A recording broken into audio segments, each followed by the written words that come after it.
Kaya hindi ko maintindihan kung bakit mayroong isang vlogger na napanood ko. Aha. Akalain mong sinasabi niya, Nelson, na gusto na raw akong ipatiwalag ng maraming kapatid.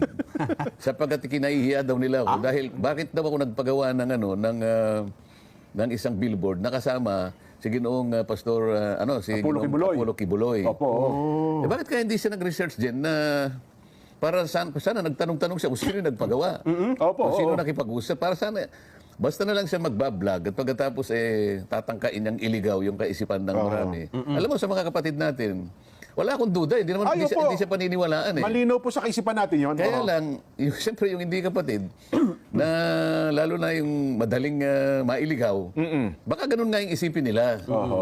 Kaya gusto ko sanang magpasinag tayo ng ilang mga nagpagawa, nakasama ko rin kumakandidato dyan, na talagang gusto nila kung makasali doon sa kanilang mga billboard. Totoo yan ko nga, kasi bilang kayo po sa national, wala tayong, ibig sabihin, hindi nyo napipigil. Halimbawa ako, isama ko kayo sa laro, magpagawa ako ng billboard.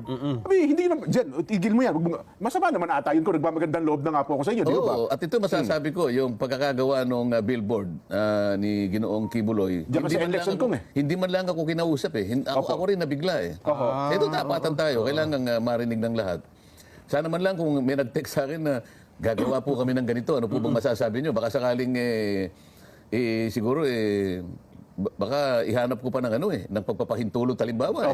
Pero dahil nakita ko nabigla na lang ako pagkalaki-laking billboard. Pwede bang ipasinag natin yung mga iba direct at para makita na halimbawa yan. Ito si Congressman Wilbert Lee na kumakandidato ng pagkasenador din. Senador din po yan.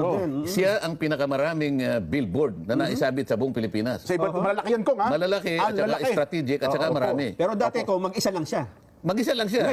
Ngayon nila sinama niya ako. Sasabihin ko ba sa kanya, huwag mo ko isama. Kung Wilbert, huwag mo naman akong isama dyan. Paano ko naman sasabihin sa kanya kung halimbawa gusto niya akong isama roon? Ay, ako kong pasasalamatan ko yun. Kung Wilbert, Siguro, pag nagkita kami, pasasalamatan ko na lang sapagkat para sa akin, ay pandagdag na visibility ito. Awareness. Napakarami ng nito, ng maniwala ka kahit saan ako pumunta.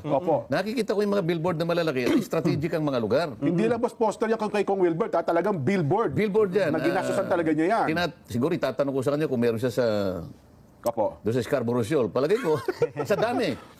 Alam mo, nung makausap ko, kaya ko lang naalaman na gagawin nila ito. Tinagpo ako ng kanyang political officer. Ito, nabigla ako nung pumunta ako ng Albay. Doon pala yun eh. Yes po. Sabi niya, kung yung second wave ng aming mga tarpaulin na nasa mga billboard, papalitan na namin, napagpasahan namin, na isasama ka namin. Pagkatapos ang magiging titulo niya, The Defenders. Kanya, ayan, makikita mo.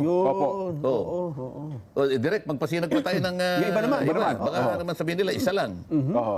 Yung iba pang kandidato Paano mo nga,